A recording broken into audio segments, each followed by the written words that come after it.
जहां तक शराब पीने की बात है, बॉस ने उसमें 5 स्वाद वाले टोफू छिड़क दिए हैं। इस समय आपको अपने पेट में इसका असर महसूस होना शुरू हो जाना चाहिए। सबके हाव भाव बदल गए। जैसा कि अर्जुन ने कहा था, उनके पेट में हल्का दर्द होने लगा था और उन्हें यह भी महसूस हो रहा था कि एक निश्चित वाल्व के टूटने का खतरा है। क्या हो रहा है अर्जुन? हे, आप सभी ने बहुत सारी औषधीय गोलियां खा ली हैं और आपके शरीर में मौजूद विषाक्त पदार्थों को बाहर निकालना जरूरी है।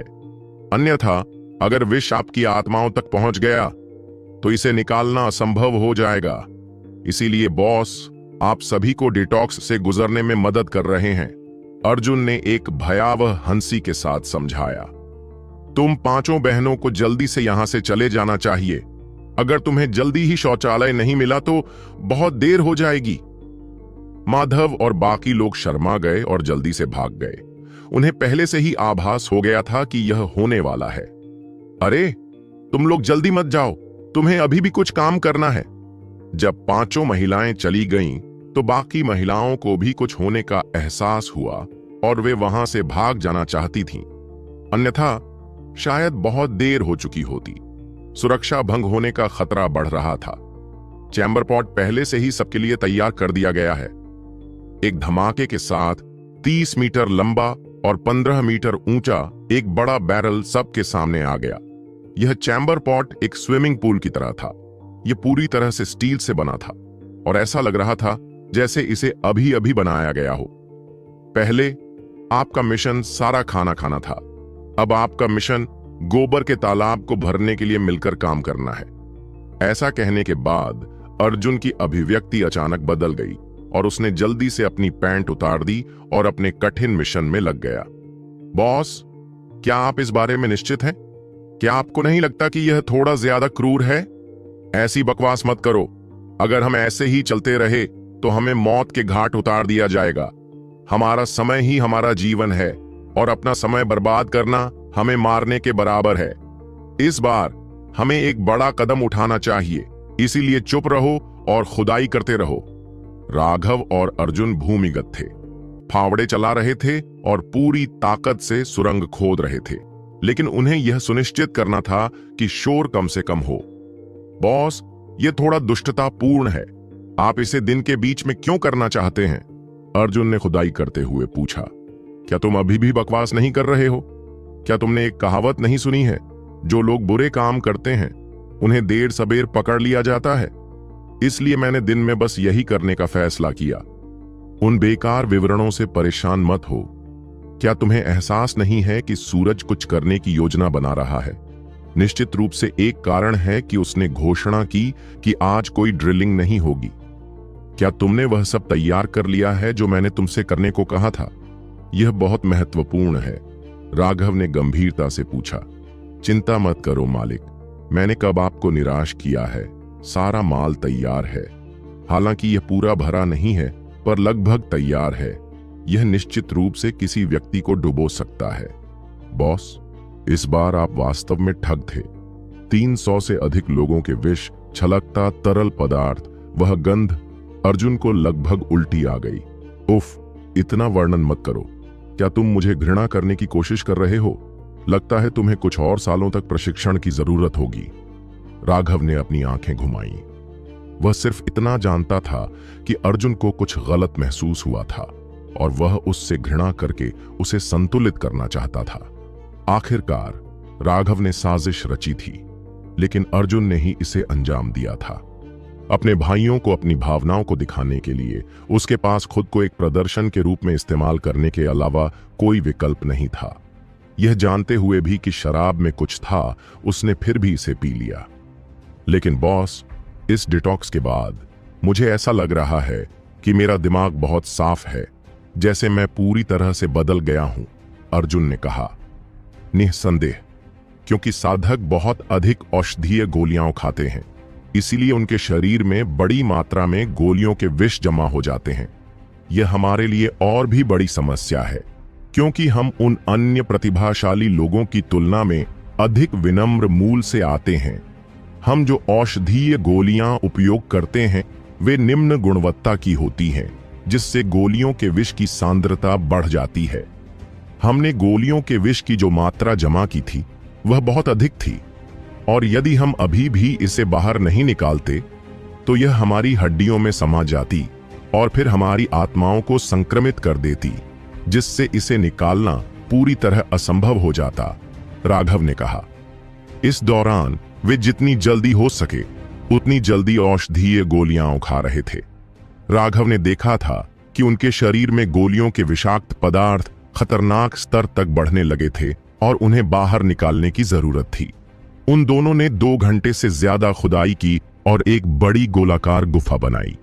राघव ने इसका मूल्यांकन किया और कहा, यह सही आकार का है, ऊपर जाकर तंत्र स्थापित करें। जब राघव और अर्जुन वापस जमीन पर लौटे तो आसमान पहले ही काला हो चुका था। काम में कई घंटे लग गए थे, हालांकि सब कुछ निश्चित रूप से इसके लायक था। एक और थका देने वाला दिन आया। पूरे मठ में एक अजीब सा माहौल छाया हुआ था। हर दिन उन्हें एक मजबूत नींव स्थापित करने के लिए लगातार प्रशिक्षण लेना पड़ता था। इससे सभी थक जाते थे और उनके पास खेती करने की कोई ऊर्जा नहीं बचती थी। अब तक मठ में हर कोई अच्छी तरह से जान गया था कि सूरज जानबूझकर उनके लिए चीजों को कठिन बना रहा था, जिससे उनके लिए साधना करना असंभव हो गया। मूल रूप से उसने उनकी साधना की गति को धीमा करने के लिए उनके मासिक वजीफे में कटौती करने की योजना बनाई थी, लेकिन राघव के हथौड़े के प्रहार से वह योजना बर्बाद हो गई थी। अब उसकी चाल और भी बदतर हो गई और उसने सीधे तौर पर उनकी साधना को विफल करने के लिए सबसे घृणित तरीके का इस्तेमाल किया, जिससे सभी शिष्य उससे नफरत करने लगे। वे उसके मोहरों से भी बहुत नफरत करते थे। मेरिडियन ओपनिंग के वे विशेषज्ञ सभी तुच्छ लोग थे जो अपनी स्थिति का इस्तेमाल करके उन्हें धमकाने की कोशिश कर रहे थे। उनके पास विशेषज्ञों वाली कोई शैली नहीं थी। उन्होंने अपने लिए मुश्किलें खड़ी करने के लिए तरह तरह के बहाने बनाए, जिससे हर कोई गुस्से से भर गया, लेकिन फिर भी उन्हें यह सब सहना पड़ा। ड्रिलिंग के अलावा उन्होंने एक और पहलू जोड़ा था। जब ड्रिलिंग समाप्त हो जाती थी तो संप्रदाय के नेता व्यक्तिगत रूप से यह देखने आते थे कि कोई अनुपस्थित तो नहीं है। यह स्पष्ट रूप से सिर्फ बकवास था। पहले मठ में बहुत कम शिष्य थे। अगर कोई अनुपस्थित था तो यह स्पष्ट था। अब वे एक एक करके नाम बोलते थे और हर बार उस नाम को रिकॉर्ड करना होता था, जिससे उनका 2 घंटे का समय और निकल जाता था। सूरज को अपने सामने बैठे एक ऐसी मुस्कान देखकर जो मुस्कान नहीं थी, उन्हें उसे काटकर मार डालने की इच्छा हुई। ड्रिलिंग आज ही समाप्त हुई थी। मेरिडियन ओपनिंग एल्डर ने एक साफ तौलिया निकाला और जमीन पर दर्जनों बार पोंछा ताकि यह सुनिश्चित हो सके कि कहीं धूल तो नहीं है। तभी सूरज सबके सामने आया। जब उसने राघव को देखा तो उसके चेहरे पर घृणा का भाव आ गया। इससे पहले उसने राघव को बुलाया था, यह देखने के लिए कि क्या वह राघव के रहस्यों को प्राप्त करने के लिए किसी विधि का उपयोग कर सकता है। यहां आने का उसका एक मिशन यही था, लेकिन राघव ने उसे अनदेखा करते हुए कहा कि वह शौच कर रहा है और उसके पास उससे मिलने का समय नहीं है। अगर वह उससे मिलना चाहता था तो कोई बात नहीं, वह शौचालय में आ सकता था। इससे सूरज क्रोधित हो गया था और उसने अपने कमरे की सजावट को फिर से नष्ट कर दिया था, लेकिन उसके पास सहने के अलावा कोई विकल्प नहीं था। वह इस पीड़ा का उपयोग केवल राघव को आत्मसमर्पण करने के लिए कर सकता था। आधा महीना बीत चुका था। हर दिन वह इन शिष्यों को सताने के तरीके खोजता था, उन्हें साधना करने से रोकता था। वे सभी अस्थि निर्माण क्षेत्र में पहुंच चुके थे, जो साधना के लिए स्वर्णिम काल था। प्रत्येक घंटा अत्यंत मूल्यवान था। अब जबकि आधा महीना बीत चुका था, सभी शिष्यों के हाव भाव अत्यंत कुरूप थे, लेकिन उन भावों ने सूरज को अविश्वसनीय रूप से प्रसन्न कर दिया। उसे लगा कि उसकी योजनाएं पहले से ही फल देने लगी हैं। सफलता दूर नहीं थी। हालांकि आज उसने देखा कि राघव के चेहरे पर अभी भी कोई भाव नहीं था। वास्तव में ऐसा लग रहा था कि उसकी आंखों में एक मुस्कान छिपी हुई थी, जिससे उसका दिल अनजाने में ही सिकुड़ गया। हमेशा की तरह अपने पैरों के नीचे लाल कालीन बिछाकर सूरज अपनी सीट पर चले गए। मेरिडियन ओपनिंग विशेषज्ञ ने जल्दी से एक नया तौलिया निकाला और कुर्सी को रगड़ने के बाद ही सूरज बैठे। चलो शुरू करते हैं। सूरज को अपनी बात पूरी करने का मौका भी नहीं मिला था कि अचानक उसके पैरों तले की जमीन धंस गई। किसी ने ध्यान नहीं दिया कि राघव के पीछे अर्जुन जमीन पर एक गोल चीज पर कदम रख रही थी। एक बार जब जमीन धंस गई, सूरज और उसके बुजुर्ग जमीन में गिर गए। बहुत तेज आवाज हुई, जैसे पानी में कुछ गिर गया हो। इससे पहले कि कोई यह देख पाता कि क्या हो रहा है, एक बहुत ही दुर्गंध फैली जो समुद्र को उलट सकती थी और नदियों को उलट सकती थी। दौड़ना। राघव शुरू में इसे देखने के बारे में सोच रहा था, लेकिन उसने उस बदबू को कम करके आंका था। हालांकि यह बदबूदार मकड़ी के जहर की थैली जितनी तेज नहीं थी, लेकिन यह उससे थोड़ी ही कमतर थी। वह जल्दी से भाग गया। बाकी लोगों को तो पता ही नहीं था कि क्या हो रहा है, लेकिन वह बदबू इतनी घिनौनी थी कि वे सब अपनी सांसें रोककर पागलों की तरह भागने लगे। बचाओ, आर्ग! सूरज को नहीं पता था कि नीचे क्या है, लेकिन एक साफ सुथरे व्यक्ति के रूप में वह धूल से प्रभावित नहीं हो सकता था। उसने किसी को बचाने के लिए पुकारा, लेकिन इससे पहले कि वह ऐसा कर पाता, वह पानी में गिर गया और पानी का एक घूंट पी गया। जब उसने अपने चारों ओर पीले और हरे रंग के तरल को देखा और उस बदबू को सूंघा जो किसी व्यक्ति को पागल कर सकती थी, तो सूरज की आंखें उसके सिर के पीछे घूम गईं और वह सीधे बेहोश हो गया।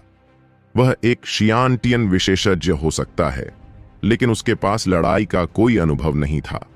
इसके अलावा उसे बहुत गंभीर मायसोफोबिया था। वह अपने दुःस्वप्न से घिरा हुआ था। जहां तक अन्य विशेषज्ञों की बात है, तो वे उससे ज्यादा बेहतर स्थिति में नहीं थे। वे सिर्फ नौकर थे और उनके प्रशिक्षण में काफी कमी थी। वे कभी ऐसी स्थिति में नहीं आए थे। गंदगी से भरे तालाब में गिरने के कारण उनमें से कई लोगों ने घबराहट में कुछ घूंट पानी पी लिया और फिर बाहर निकल आए। संप्रदाय का नेता कहां है? वे रेंग कर बाहर निकल आए थे। उनके शरीर पर कुछ चिपचिपा अवशेष चिपका हुआ था और यह स्पष्ट नहीं था कि कौन कौन है। लेकिन थोड़ी देर बाद उन्हें अंततः एहसास हुआ कि संप्रदाय का नेता उनके बीच नहीं था। वह अभी भी नीचे है, हमें उसे बचाना होगा। यह कहने की जरूरत नहीं है कि हालांकि वे विशेषज्ञों के रूप में मानक को पूरा नहीं करते थे, लेकिन वे बहुत अच्छे नौकर थे। वे अपने मालिक को बचाने के लिए गंदगी के तालाब में कूद गए। हालांकि उन्हें उसे बाहर निकालने में एक अगरबत्ती के बराबर समय लगा। राघव, यह तुमने नहीं किया, है ना? महेंद्र ने दूर से उस दृश्य को देखा, स्तब्ध महसूस कर रहा था। जब वे काफी दूर भाग गए तो पहली चीज जो उन्होंने देखी वह थी मेरिडियन ओपनिंग के विशेषज्ञों को गंदगी भरे पूल से रेंगते हुए बाहर आना और फिर वापस उसमें कूदना। एक मील दूर से भी उन्हें उस बदबूदार गंध का एहसास हो रहा था। उस बदबू से उन्हें चक्कर आ रहा था और ऐसा लग रहा था कि उसमें जहरीले पदार्थ हैं। इसमें विषाक्त पदार्थ कैसे नहीं हो सकते? ड्रैगनब्लड लीजन के सभी योद्धाओं ने इन विषाक्त पदार्थों को बाहर निकाल दिया था। जब उन्होंने देखा कि उनके द्वारा बनाए गए उत्पादों का वास्तव में उपयोग किया गया है, तो वे लगभग चिल्ला उठे। किसी अच्छे व्यक्ति पर झूठा आरोप मत लगाओ। क्या मैं, राघव, ऐसा ही व्यक्ति हूं?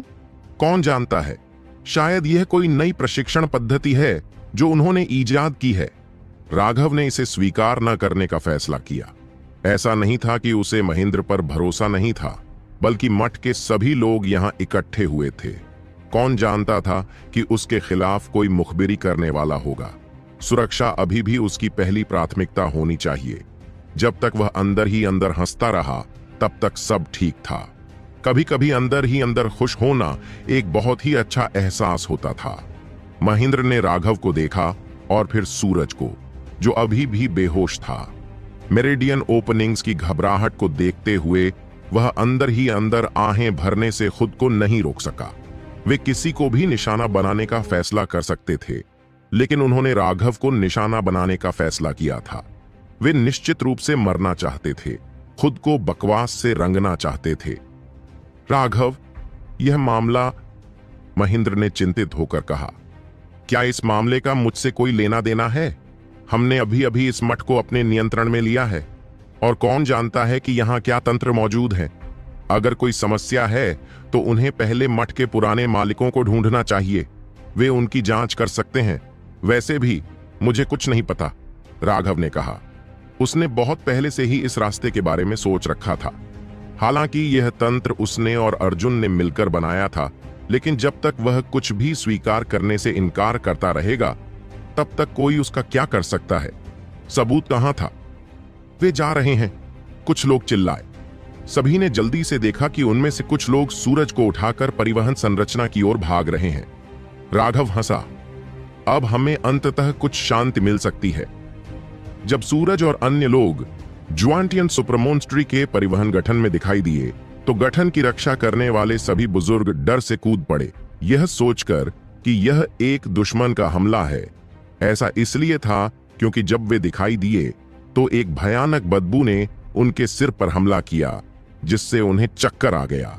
इसके अलावा उनके शरीर पर कुछ तरल पदार्थ चिपका हुआ था और उनके चेहरे देखना असंभव था।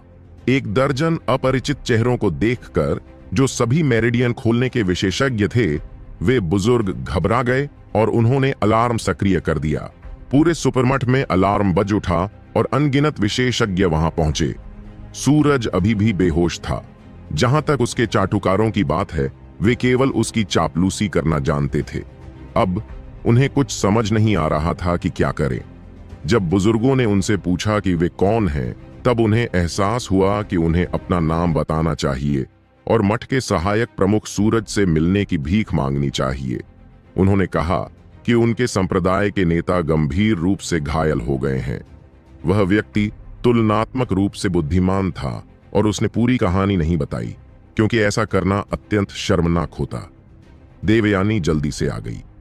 आखिरकार वह उसका बेटा था और हालांकि वह थोड़ा बेकार था, फिर भी वह उसकी देखभाल करती थी। जब उसने देखा कि उसका बेटा गंदगी की एक परत से ढका हुआ था जिससे एक घृणित बदबू आ रही थी, तो देवयानी लगभग पागल हो गई और वहीं और फिर उसने उन मेरिडियन ओपनिंग विशेषज्ञों को कोसना शुरू कर दिया। जब उसने अपने बेटे के लिए इन अंगरक्षकों का चयन किया था तो उसने उनके साधना आधार या युद्ध क्षमताओं की परवाह नहीं की थी। आखिरकार ज्वांतियान दाओ संप्रदाय के भीतर सुरक्षा के बारे में चिंता करने की कोई जरूरत नहीं थी। उसने इन लोगों को उनके तरीकों और वफादारी के कारण चुना था। नतीजतन इन लोगों की लड़ाकू क्षमताएं बिल्कुल बेकार थीं। लेकिन 10 से ज्यादा लोगों की निगरानी में होने के बावजूद भी उसका बेटा इस हालत में पहुंच गया।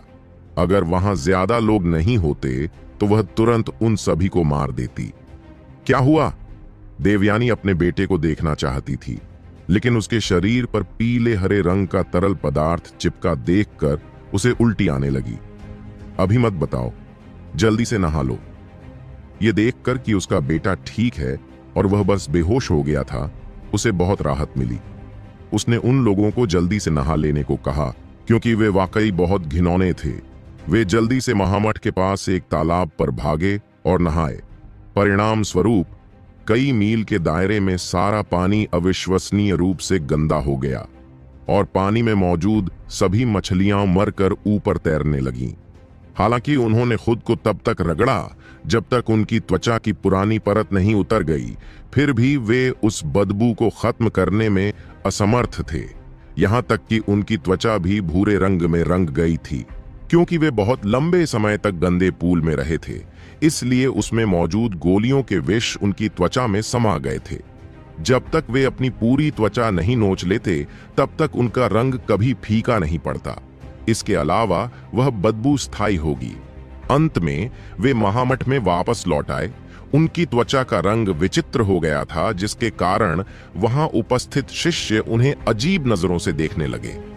हालांकि किसी ने उनसे कोई विवरण पूछने की हिम्मत नहीं की, क्योंकि उनसे आने वाली बदबू अभी भी इतनी तेज थी कि वे पास नहीं जा सकते थे।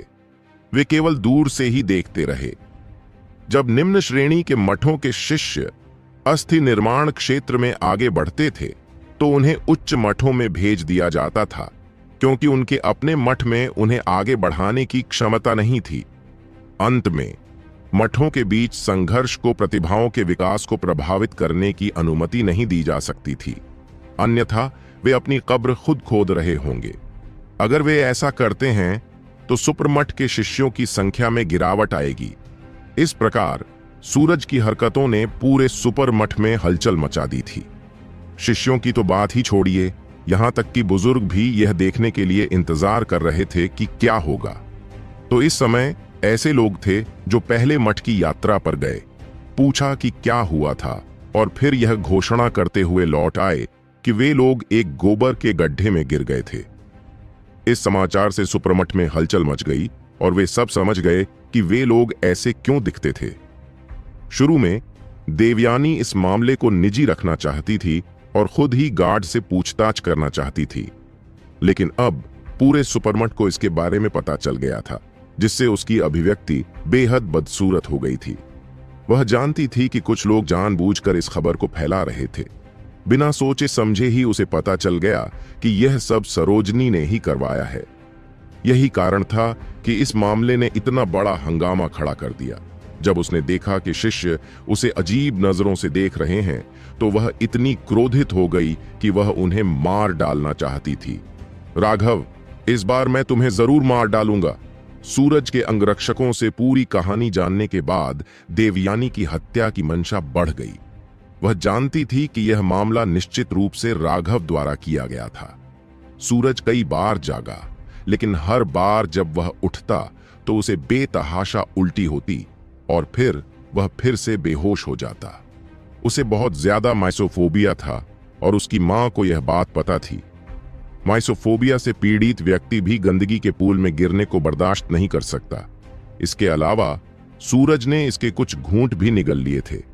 यह ऐसी चीज थी जिसका असर उसके जीवन भर रहेगा। देवयानी की अभिव्यक्ति उदास थी क्योंकि वह सीधे परिवहन संरचना में चली गई थी, हालांकि उसे एक निश्चित व्यक्ति ने रोक दिया था। सहायक मठ प्रमुख सूरज, आप इतनी जल्दी में इतनी जानलेवा आभा के साथ कहां जा रहे हैं? सरोजनी ने सफेद वस्त्र में शालीनता से मुस्कुराया। माधव के सुपरमठ में आने के बाद से यह उसका सबसे अच्छा मूड था। उसे लगभग ऐसा महसूस हुआ जैसे वह अपनी जवानी में लौट आई हो और उसका पूरा शरीर ऊर्जा से भर गया था। इस समय के दौरान देवयानी ने सार्वजनिक रूप से सरोजनी का विरोध करने के लिए सुपरमठ के कुछ बुजुर्गों को खरीदने के लिए विभिन्न तरीकों का इस्तेमाल किया था। यह कहने की जरूरत नहीं थी कि देवयानी के तरीके बेहद शानदार थे। इसके अलावा वह बहुत ज्यादा पैसे खर्च करने को तैयार थी। सबसे ज्यादा संभावना है कि गुप्ता परिवार ने उसे काफी विशेषाधिकार दिए थे। बहुत जल्दी उसने सुपरमठ में अधिकार रखने वाले लगभग आधे बुजुर्गों को अपने साथ मिला लिया, जिससे सरोजनी बेहद क्रोधित हो गई। देवयानी व्यावहारिक रूप से पूरी तरह से बेशर्म थी। उसके बेशर्मी भरे कामों में किसी महान विशेषज्ञ की शान नहीं थी। इसके बजाय उसका आचरण सड़कों पर गुंडों जैसा था, लेकिन इस तरह के कदम का वह बचाव नहीं कर सकती थी। अगर वह इसका विरोध करना चाहती थी तो सरोजनी को भी उन बुजुर्गों को पीछे खींचने के लिए अपनी गरिमा देनी होगी। लेकिन सरोजनी को अपना स्वाभिमान था और वह ऐसा करने से घृणा करती थी। लेकिन जबकि वह ऐसा करने से कतराती है, उसका प्रतिद्वंद्वी पूरी ताकत से लगा हुआ है। अगर यह जारी रहा तो सुपरमठ के भीतर उसके सभी अधिकार समाप्त होने में बस कुछ साल लगेंगे और वह केवल नाम के लिए मठ की प्रमुख रह जाएगी। जैसे ही वह इस बात पर झिझक रही थी कि क्या करे, क्या उसे अपनी चमड़ी भी मोटी करनी चाहिए या नहीं, राघव ने उसे यह शानदार उपहार भेजा। राघव की हरकतें निस्संदेह देवयानी के लिए एक क्रूर झटका थीं और साथ ही उन बुजुर्गों के लिए एक भयंकर चेतावनी भी थी जो उसके साथ सहयोग कर रहे थे। राघव ने एक संप्रदाय के नेता को बेशर्मी से घायल कर दिया और उसके अपराधों को माफ नहीं किया जा सकता। तो क्या हुआ अगर मैं तुम्हें मारना चाहता हूं? तुम एक अपराधी को शरण देना चाहते हो? देवयानी ने गुस्से में कहा। इस समय सभी सुपर मॉनेस्ट्री के शिष्य और बुजुर्ग दूर से देख रहे थे। वे सभी जानते थे कि वे दोनों पानी और आग की तरह थे। वे तब तक लड़ेंगे जब तक उनमें से एक मर न जाए। हालांकि उनका संघर्ष दो विशाल शक्तियों का प्रतिनिधित्व करता था और बाहर से यह बताना असंभव था कि कौन अधिक शक्तिशाली था। सुपरमठ के सभी बुजुर्ग बेचैन थे। सरोजनी और माधव ने अपने ढोंग तोड़ दिए थे और सार्वजनिक रूप से एक दूसरे के खिलाफ जा रहे थे। उन्हें चुनना था कि किस पक्ष में शामिल होना है। तर्क के अनुसार सरोजनी मठ की प्रमुख थी और उन्हें उसके साथ शामिल होना चाहिए, लेकिन देवयानी की गति प्रचंड थी और उसने खुद को बराबर का बताते हुए सरोजनी को टक्कर दी। वह स्पष्ट रूप से उसे दबाने की कोशिश कर रही थी। इसके अलावा देवयानी के तरीके बेहद सीधे सादे थे। उसने गुप्त रूप से उन्हें बेहद उदार शर्तें पेश कीं, यहां तक कि उसने कहा कि वह उन्हें अपने गुप्ता परिवार में बड़ा करने के लिए ला सकती है। यह बहुत लुभावना था। हालांकि सुपरमठ में वास्तविक अधिकार रखने वाले बुजुर्गों में से कौन बूढ़ा लोमड़ी नहीं था। हालांकि उनमें से कुछ ने माधव में शामिल होने के लिए सहमति व्यक्त की थी, लेकिन यह सिर्फ एक मौखिक समझौता था। सच में वे अभी भी सिर्फ दर्शक थे। मौजूदा स्थिति को देखते हुए ऐसा लग रहा था कि उन दोनों के बीच वास्तव में घमासान मचने वाला था। राघव की हरकतों के कारण उनकी लड़ाई एक नए चरम पर पहुंचने वाली थी। आप कहते हैं कि राघव ने ऐसा किया, लेकिन सबूत कहां है? अगर आपके पास कोई सबूत नहीं है तो जंगली कुत्ते की तरह लोगों को बेतरतीब ढंग से मत काटो, सरोजनी ने कहा। देवयानी बहुत गुस्से में थी। उसे यह भी संदेह था कि यह सब सरोजनी ने ही रचा था। भले ही यह राघव ने व्यक्तिगत रूप से नहीं किया हो, लेकिन वह निश्चित रूप से इस मामले से जुड़ा हुआ है। एक बार जब उसे पकड़ लिया जाएगा और उससे पूछताछ की जाएगी तो सच्चाई स्वाभाविक रूप से सामने आ जाएगी। ओह, क्या ऐसा है? फिर मुझे पकड़ने की कोई जरूरत नहीं है। मैं, राघव, पहले ही आ चुका हूं। अचानक परिवहन संरचना से एक आवाज आई। कुछ अज्ञात समय पर राघव पहले ही प्रकट हो चुका था। राघव! देवयानी ने अपने दांत पीस लिए। अपने बेटे को उसकी वर्तमान स्थिति में बदलने के बाद भी वह यहां आने के लिए इतना बेशर्म था। सहायक मठ प्रमुख गुप्ता, तुम मुझे क्यों पकड़ना चाहते हो? इतनी परेशानी उठाने की कोई जरूरत नहीं है। मैं पहले से ही यहां हूं, इसलिए अगर तुम्हें कुछ कहना है तो तुम यहां कह सकते हो। माधव को गुस्से से पीला पड़ गया देखकर राघव अंदर से तरोताजा महसूस करने से खुद को रोक नहीं सका। यह उसके पिछले अपमान के लिए कुछ ब्याज पाने के रूप में माना जा सकता है। राघव, तुम वास्तव में एक संप्रदाय के नेता को इस तरह से नुकसान पहुंचाने के लिए बेशर्म हो, देवयानी चिल्लाया। अरे अरे अरे, इतनी बकवास मत करो।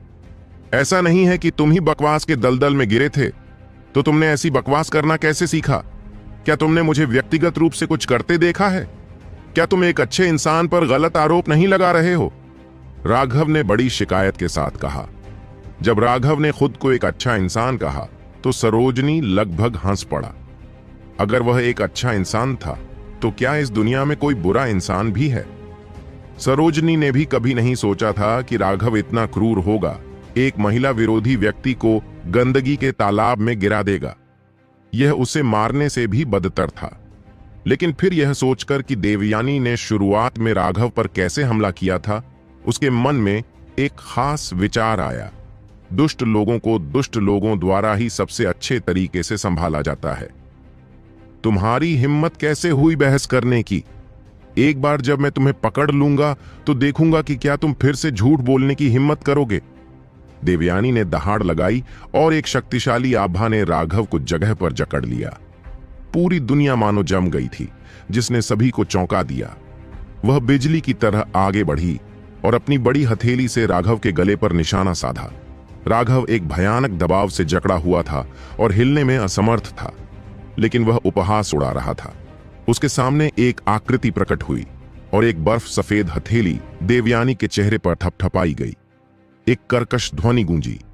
देवयानी वापस उड़ गई और जब उसने आखिरकार खुद को स्थिर किया तो सभी ने उसके चेहरे पर एक बहुत ही नाजुक हाथ का निशान देखा।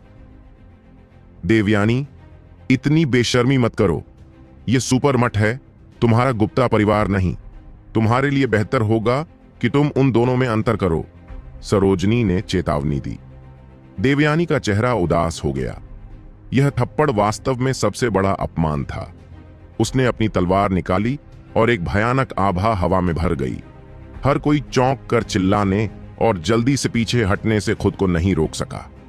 अगर इस स्तर का कोई विशेषज्ञ सच में हमला करता तो वह भयानक शक्ति पूरे महामठ को नष्ट कर सकती थी। देवयानी, मुझे फिर से कहना है, इतनी बेशर्म मत बनो। तुम्हारी दयनीय क्षमताएं मेरे सामने कुछ भी नहीं हैं। यह मत सोचो कि सिर्फ इसलिए कि तुम समुद्र विस्तार क्षेत्र में पहुंच गए हो तुम इतने अद्भुत हो। हालांकि हम दोनों समुद्र विस्तार क्षेत्र में हैं। अगर मैं तुम्हें मारना चाहूं तो तुम 3 बार भी नहीं बच पाओगे। यदि आप अभी भी हठपूर्वक गलत तरीके से काम करने पर अड़े रहना चाहते हैं तो भले ही मैं आपको मार डालूं, मैं तर्क के पक्ष में खड़ा रहूंगा। अधिक से अधिक मुझे एक हल्की सजा मिलेगी, लेकिन जहां तक आपकी बात है तो आप अपनी जान गंवा चुके होंगे, सरोजनी ने कहा। देवयानी की छाती धड़क उठी। उसके चेहरे के भाव कई बार बदल गए। सरोजनी पूरी तरह से सही थी। वह उसकी बराबरी नहीं कर सकती थी। सरोजनी ने पहले ही 3 धर्मी और भ्रष्ट लड़ाइयों में भाग लिया था और वह एक सच्ची विशेषज्ञ थी। न केवल देवयानी का साधना आधार उससे कम था, बल्कि उसका युद्ध अनुभव भी बेहद कम था। लेकिन यह थप्पड़ असहनीय था। उसने अपने जीवन में कभी ऐसी पीड़ा महसूस नहीं की थी। यह सिर्फ चेहरे पर तमाचा है और कोई बड़ी बात नहीं है। हम सभी एक ही संप्रदाय के सदस्य हैं। ऐसी छोटी छोटी बातों पर बहस क्यों? इसके अलावा आपकी त्वचा बहुत मोटी है। एक महान समुद्री विस्तार वाले पुराने दानव के रूप में जो एक छोटे से हड्डी बनाने वाले शिष्य पर हमला करने में शर्मिंदा नहीं था, मुझे यकीन है कि एक थप्पड़ आपकी त्वचा की सुरक्षा को भेदने में सक्षम नहीं है। इससे चोट भी नहीं लगनी चाहिए। चलो बस इस मामले को यहीं खत्म करते हैं, राघव ने सलाह दी। इससे देवयानी को ऐसा लगा जैसे उसका चेहरा जल रहा है। यह उसके चेहरे पर एक और थप्पड़ था। राघव का मुंह बहुत क्रूर था। जहां तक सरोजनी की बात है, वह भी उसके शब्दों से तरोताजा हो गई थी, लेकिन उसने अपनी आंखों से उसे काट भी लिया, जिससे राघव चौंक गया। लेकिन फिर उसे जल्दी से एहसास हुआ कि उसने गलत बोला था। समुद्र विस्तार पुराने दानव कहकर उसने अपने श्राप में सरोजनी को भी शामिल कर लिया था और वह थोड़ा अजीब महसूस करने से खुद को रोक नहीं सका। देवयानी को अपनी ओर घूरते देख उसका गुस्सा भड़क उठा और वह भड़क उठा। क्या मैंने कुछ गलत कहा? तुम बेशर्म बूढ़ी कुतिया, तुमने बार बार मुझे धमकाया। बताओ, तुम बेशर्म हो या नहीं? अगर राघव उसे हरा सकता था तो वह बहुत पहले ही उसे मारने की कोशिश कर चुका होता। उसे घुटने टेकने के लिए मजबूर करने की उसकी बेइज्जती का बदला चुकाना ही था। वह दुश्मनी राघव के लिए उसे 1000 बार मारने के लिए पर्याप्त थी। राघव, मुझे पता है कि यह मामला निश्चित रूप से तुमसे जुड़ा है, देवयानी ने गुस्से में कहा। क्या तुम सुअर हो? मैंने पहले ही कहा था कि बकवास मत करो। अगर तुम मुझ पर आरोप लगाना चाहते हो तो अपना सबूत पेश करो, राघव ने व्यंग्य किया। पहले मठ में केवल इतने ही लोग हैं। मुझे विश्वास नहीं होता कि मैं यह पता लगाने में सक्षम नहीं हो पाऊंगी कि यह किसने किया। बस रुको, मैं निश्चित रूप से उस खलनायक को मार डालूंगी जिसने यह किया। देवयानी ने अपने दांत पीस लिए। बेवकूफ, तुम जांच करने से पहले ही ऐसी बकवास कर रहे हो। अगर तुम्हें पता भी चल जाए कि यह किसने किया तो भी सजा तय करना कानून लागू करने वाली शाखा का काम होगा, तुम्हारा नहीं। इसके अलावा मैं आपको बता दूं कि हमें पहले मठ में प्रवेश किए हुए अभी 1 महीने से अधिक समय हुआ है। हम अभी भी मठ की संरचना से परिचित नहीं हैं। ये बेकार पुल काफी समय से अस्तित्व में रहे होंगे। वहां मौजूद विषाक्त पदार्थों की मात्रा को बनने में कम से कम 1 दशक लग सकता है। इसके अलावा कचरे की बनावट, रंग, गंध, स्वाद को भी देखो। मेरिडियन ओपनिंग विशेषज्ञ जो देवयानी का पीछा कर रहे थे, वे अब और नहीं रोक सके और वे पागलों की तरह उल्टी करने लगे। वे सूरज के अंगरक्षक थे और इस बार देवयानी उन्हें अपने साथ पहले मठ में लाने की तैयारी कर रही थी। उन्हें कहना था कि यह राघव ने किया था और चाहे वह इसे स्वीकार करे या नहीं, वे अभी भी उसे यहां वापस ला सकते थे और फिर अपने अगले कदम पर विचार कर सकते थे। लेकिन इससे पहले कि वे ऐसा कर पाते, राघव अपनी मर्जी से वहां आ गया। अब जब राघव ने उस गंदगी के पूल का वर्णन करना शुरू किया तो उनके चेहरे पर उदासी छा गई। जब उसने उसके स्वाद का जिक्र किया तो उन्हें उसके मुंह से गुजरने पर होने वाली अनुभूति याद आ गई और इसलिए उन्हें उल्टी आने लगी। किसी भी मामले में मुझे इसे संक्षेप में बताने दें। यदि आप मुझे दंडित करना चाहते हैं तो अपने सबूत सामने लाएं। अलविदा। बस इसी तरह राघव ने परिवहन गठन को सक्रिय किया और सभी की नजरों से ओझल हो गया। वह अचानक आया था और अचानक चला गया था। किसी को नहीं पता था कि उसने कौन सी दवा ली थी।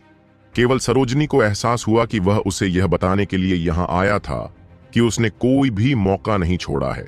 उसने बहुत पहले ही उन सभी सबूतों को मिटा दिया था जो उसकी ओर इशारा कर सकते थे, और वह देवयानी की जांच से डरता नहीं था। अगर उसे कुछ संदिग्ध भी लगता तो राघव के पास उसे संभालने के लिए हर तरह के तरीके होते। वह सरोजनी को सहज महसूस कराने के लिए यहां आया था। अगर देवयानी जांच करना चाहती थी तो वह जितनी चाहे जांच कर सकती थी। उसने पहले ही सबूतों को संशोधित कर दिया था। कचरे के पूल के भीतर विषाक्त पदार्थों को बदल दिया गया था ताकि ऐसा लगे कि वे कई सालों से वहां थे। उसने सुरंग और पूल को भी पुराना और टूटा हुआ बना दिया था। कोई भी यह नहीं बता पाएगा कि वे हाल ही में खोदे गए थे। इस प्रकार वे इसे सही समय से मिलान करने में सक्षम नहीं होंगे। यदि वे मूल का पता लगाना चाहते हैं तो उन्हें उन लोगों की जांच करनी होगी जो शाकितियान के नेतृत्व में थे, जो सालों पहले वहां थे। अब शाकितियन की पहले ही मृत्यु हो चुकी थी, जबकि पुराने प्रथम मठ के अधिकांश सदस्य पहले ही चले गए थे। वहां से वे कुछ संदिग्ध लक्ष्य चुन सकते थे और जब तक चाहें उनकी जांच कर सकते थे। किसी भी मामले में उन्हें कोई ठोस सबूत नहीं मिलेगा। यह अज्ञात था कि इस जांच में कितना समय लगेगा, लेकिन किसी भी मामले में राघव एक दीर्घकालिक लड़ाई लड़ रहा था। यह सिर्फ खुद को कुछ समय हासिल करने के लिए था। एक बार राघव चले गए तो निष्पक्ष दिखने के लिए सरोजनी ने यह पता लगाने के लिए एक जांच दल का गठन किया कि क्या हुआ था। निष्पक्षता के लिए सरोजनी और देवयानी दोनों ने लोगों को भेजा। अभी सरोजनी को देवयानी पर नजर रखने के अलावा कुछ नहीं करना था। उसने उसे अपनी नजरों से ओझल नहीं होने दिया। यह राघव की सुरक्षा के लिए था। राघव ने अब उसे सचमुच एक अच्छा उपहार दिया था। उसने इस मामले को खूबसूरती से पूरा किया था। उसने न केवल देवयानी के बेटे को अपंग बना दिया था, बल्कि उसने खुद भी उसके चेहरे पर एक थप्पड़ मारा था। वह एहसास वाकई संतोषजनक और व्यसनी था। जब भी सूरज जागता उसे लगातार उल्टी होती रहती। ऐसा लगता था कि वह पागल हो गया है, जिससे देवयानी उन्मत्त हो जाती थी। हालांकि इसे ठीक करने का कोई तरीका नहीं था। मायसोफोबिया जन्मजात था और इसे ठीक करने के लिए कोई दवा नहीं थी। उसकी वर्तमान स्थिति को ठीक करने के लिए कोई गोली भी नहीं थी। अपने बेटे को इस पागल अवस्था में बदलते देख देवयानी अविश्वसनीय रूप से क्रोधित थी और उसने चुपके से उसके सभी अंगरक्षकों को मार डाला। वह जानती थी कि सरोजनी ने उसके साथ बहुत ही क्रूरता से छल किया है। चेहरे पर पड़े इस थप्पड़ ने उसकी सारी प्रतिष्ठा को खत्म कर दिया था। जो लोग शुरू में उसके साथ जुड़ने को लेकर अनिर्णायक थे, उन्होंने उसे अनदेखा करना शुरू कर दिया। जो लोग उसका समर्थन करने के लिए सहमत हुए थे, वे एकांतवास में चले गए और अपने मामले दूसरे लोगों को सौंपने लगे। इससे वह आश्चर्यचकित और क्रोधित हो गई। राघव ने अब उसके पिछले सभी कामों को पूरी तरह से बर्बाद कर दिया था। देवयानी की तुलना में राघव का मूड अब बहुत अच्छा था। मठ में वापस आने के बाद उसने ड्रैगनाब्लड लीजन को इकट्ठा किया और उन्हें औषधीय गोलियां वितरित की। वे सभी एकांत में चले गए और जब तक वे सभी औषधीय गोलियां खत्म नहीं कर लेते, उन्हें नहीं छोड़ना था। वह जानता था कि देवयानी के पास अब जवाबी हमला करने का कोई रास्ता नहीं है। उनके मठ को थोड़े समय के लिए शांति मिलेगी। शांति का यह समय बहुत कीमती था। राघव ने इसे बर्बाद करने से इनकार कर दिया। सभी लोग एकांत में चले गए ताकि अपनी हड्डियों को शांत कर सकें। जहां तक राघव का सवाल है, उसके पास साधना के लिए समय नहीं था। सबसे पहला काम जो उसने किया वह था लिटिल स्नो को मठ से बाहर लाना। उन्होंने हजारों मील की यात्रा की और एक उजाड़ पर्वत श्रृंखला के भीतर रुके। लिटिल स्नो ने राघव की छाती को रगड़ा। उसकी आवाज थोड़ी कांप रही थी। डरो मत, मैं पूरे समय यहीं रहूंगा। थोड़ी देर में मैं दूर से ही देखूंगा कि तुम अपनी बाधा को कैसे दूर करोगे। अगर कोई समस्या हुई तो मैं तुरंत मदद के लिए आऊंगा। राघव ने लिटिल स्नो को सांत्वना देते हुए थपथपाया। लिटिल स्नो ने सिर हिलाया और 100 मील दूर भाग गया। उसका शरीर थोड़ा कांप उठा और अचानक एक शक्तिशाली आभा उभरी। लिटिल स्नो का फर सुइयों की तरह खड़ा हो गया। धमाका! लिटिल स्नो के नीचे की जमीन ढह गई। उसके आसपास की हवा कांप उठी, लेकिन इसके अलावा कुछ नहीं हुआ। गड़गड़ाहट! जैसे ही राघव ने सोचा कि लिटिल स्नो व्यर्थ में चिंतित थी, आकाश में गरजने वाले बादल उमड़ आए। जैसा कि उम्मीद थी, यह सचमुच आ गया। राघव की अभिव्यक्ति गंभीर थी। यह विपत्ति की बिजली थी। अब कोई संदेह नहीं था, लिटिल स्नो विपत्ति से गुजर रही थी। यह व्यावहारिक रूप से अकल्पनीय था। साधारण जादुई जानवरों को कोई कष्ट नहीं होता। केवल उन जादुई जानवरों को कष्ट सहना पड़ता है जिनके रक्त में प्राचीन रक्त होता है। इसके अलावा भले ही उन्हें क्लेश से गुजरना पड़े, वे केवल छठे रैंक पर पहुंचने पर क्लेश शुरू करेंगे। छठे रैंक के जादुई जानवर साधकों के लिए जियानेटियन क्षेत्र के बराबर थे। जब साधक जियानेटियन क्षेत्र में पहुंचते हैं तो वे भी क्लेश से गुजरना शुरू कर देते हैं। खुद को संयमित करने के लिए थंडर फोर्स का उपयोग करते हैं। अपनी हाउटियन आध्यात्मिक ऊर्जा को जियानेटियन शक्ति में बदल देते हैं। गड़गड़ाहट से आसमान हिल गया और लिटिल स्नो पर असीम दबाव टूट पड़ा। लिटिल स्नो भय से भर गया और उसका शरीर कांपने लगा। डरो मत लिटिल स्नो, ये बस तुम्हें डराने की कोशिश कर रहा है। अगर तुम डर गए तो तुम हार जाओगे। चिंता मत करो, मैं यहीं रहूंगा, राघव ने पुकारा। राघव इस दृश्य से बहुत परिचित था। इसने उसे अपने पहले क्लेश के बारे में सोचने पर मजबूर कर दिया। उस समय उसने एक भयानक इच्छा का सामना किया था जिसने उसे भयभीत कर दिया था। आत्मा जगत के विशेषज्ञ ने उसे बताया था कि यह सिर्फ उसकी इच्छा शक्ति की परीक्षा लेने के लिए किया गया था। जब तक उसकी इच्छा शक्ति मजबूत है, वह इसे नजरअंदाज कर सकता है। अब लिटिल स्नो भी उसके जैसा ही था। अचानक लिटिल स्नो पर बिजली की एक मोटी चमक गिरी। जमीन फट गई, हर जगह मिट्टी उड़ने लगी। कितनी भयानक शक्ति है! यह बिजली का बपतिस्मा नहीं, बल्कि शुद्ध विनाश है। लिटिल स्नो अब खून से लथपथ था, लेकिन वह राघव की बात ध्यान से सुन रहा था। वह बहुत दुखी था। वह आसमान की ओर दहाड़ा। धमाका! बिजली का दूसरा बोल्ट निर्दयतापूर्वक लिटिल स्नो पर गिरा। अपने साथ एक शक्तिशाली दबाव और विनाशकारी आभा लेकर आया। नन्हा स्नो बुरी तरह चिल्लाया। उस भयानक शक्ति ने उसके शरीर को लगभग टुकड़े टुकड़े कर दिया। वह खुद को संभाल नहीं पाया और खून की उल्टी करते हुए जमीन पर लेट गया। ठीक उसी समय आकाश में गरजने वाले बादल घने होने लगे और बिजली का एक झरना लिटिल स्नो पर टूट पड़ा, जो अब अपनी आखिरी सांसों पर था। भाड़ में जाओ! एक गुस्से भरी दहाड़ बादलों को चीरती हुई निकली और राघव लिटिल स्नो के सामने प्रकट हुआ और एक मुट्ठी चमकती बिजली की ओर प्रहार कर रही थी।